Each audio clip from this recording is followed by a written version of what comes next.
Hello दोस्तों, मेरा नाम काजल है। आज एक बार फिर से एक नई कहानी के साथ आई हूँ। दोस्तों, मेरे चैनल पर अगर पहली बार आए हैं तो लाइक और सब्सक्राइब करें, इससे मेरा मनोबल बढ़ता है। ये कहानी मेरे और मेरे फुफेरे भैया की है। ये उस समय की बात है जब मेरा फुफेरा भाई मेरे घर एक पार्टी में आया था। मेरा भैया का नाम राहुल है और मेरे भाई की नज़र अक्सर मेरे ऊपर ही रहती है। मुझे कुछ बुरा नहीं लगता क्योंकि वह मेरा भाई है। मेरा भाई कई बार मेरी गोद से मेरे बेटे को लेता है और मुझे वापस देते समय कई बार उसका हाथ मेरे शरीर से टकरा जाता है और वह मेरे 2 बड़े सामान को दबा लेता है तो मुझे अच्छा लगता है। उस दिन रात के 9 बजे से हम सब भाई बहन मिलकर खाना खा रहे थे और आपस में बातें कर रहे थे कि कौन कहाँ सोएगा। राहुल ने कहा, मैं दीदी के साथ सोऊंगा। ये सुनकर मैं खुश हो गई कि मेरा भाई मेरे साथ सोएगा। रात को जब मैं कमरे में सोने के लिए गई तो मैं पहले दीदी के पास जाकर दीदी से अपनी नाइटी के लिए बोली। क्योंकि उस दिन कोई प्लान नहीं था कि रात को रुकना पड़ेगा, इसलिए कुछ भी कपड़े साथ में नहीं थे, तो दीदी ने मुझे अपनी नाइटी दे दी और नाइटी लेकर कमरे में वापस आ गई तो देखा मेरा भाई हाफ पैंट पहने चैन से सो रहा था। उसका खुला अंग साफ दिख रहा था। मैंने दरवाजे को अंदर से बंद कर लिया और अपने भाई की तरफ देखकर कपड़े बदलने लगी। तभी वह देखती है कि उसका भाई गहरी नींद में सो रहा है। मैं आईने के सामने खड़ी हो गई और आईने में देखकर अपने कपड़े उतारने लगी।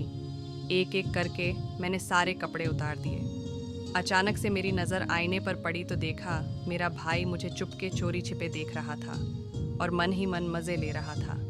मैं भी शांत होकर अनजान बनकर अपने काम में लग गई।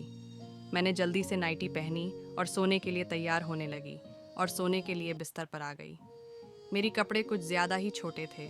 मेरा भाई बिस्तर पर सोने का नाटक कर रहा था। मैं बेड पर आकर एक किनारे लेट गई और अपने भाई को एकटक देखने लगी। मेरे भाई का नागराज हिलोरे मारने लगा और खीरे जैसा खड़ा हो गया था। अचानक से मेरी नींद लग गई और मैं गहरी नींद में सो गई थी। तब रात को मेरा भाई उठा और मेरे से चिपक कर सो गया और धीरे धीरे वह मेरे बदन को फैलाने की कोशिश करता है, पर उसकी हिम्मत नहीं हुई। फिर वह सोने का नाटक करने लगा और वह सोने की कोशिश भी कर रहा था। अचानक से मेरी आंख खुल गई तो देखा मेरा भाई मुझे प्यासी नज़रों से देख रहा था। तभी मेरा भाई मुझसे पूछता है, क्या हुआ दीदी, आपको नींद नहीं आ रही है क्या? मैंने कहा, नहीं मुझे नींद नहीं आ रही है। मैंने कहा, अब तुम बड़े हो गए हो। उसने कहा, हाँ दीदी, अब मुझे लड़की की कमी महसूस होती है। मैंने कहा, तुम मुझे दीदी मत समझो, अपनी फ्रेंड समझकर साफ साफ बताओ तुम्हें क्या चाहिए। उसने कहा, दीदी मुझे भी शादी करनी है।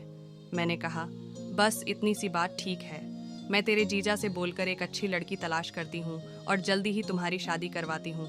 नहीं तो तुम मेरे साथ अभी क्रिकेट खेलना चाहो तो हम दोनों खेल सकते हैं, क्योंकि कोई हमें परेशान करने वाला नहीं है। फिर क्या था, मैंने उसको बोला ही था और वो शुरू गया। फिर हम दोनों ने पूरी रात खूब मज़े किए। भाई ने चौकों और छक्कों को बारिश कर दी और उस बारिश में पूरी तरह से भीग गई थी। लगातार 3 राउंड हमने मस्त वाला क्रिकेट खेला था। बीच बीच में मेरी इतनी ज़्यादा चीखें निकल रही थीं कि लगा कोई सुनकर उठ न जाए।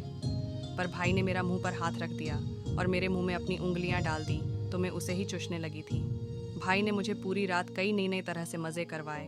उस दिन मानो मैं एकदम पूरी तरह से खाली हो गई थी और सुबह जब उठी तब चला भी नहीं जा रहा था। इस तरह मैंने भाई के साथ खूब मज़े किए और चरम सुख को प्राप्त किया।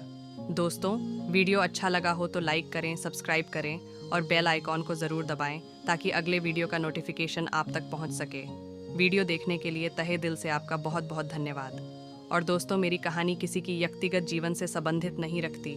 यह सिर्फ काल्पनिक कहानी है जो किसी भी धर्म, जाति, समाज, रिश्ते को ठेस पहुंचाने के लिए नहीं है। इस कहानी को सिर्फ मनोरंजन के भाग से ही सुनिए और कहानी का आनंद लीजिए।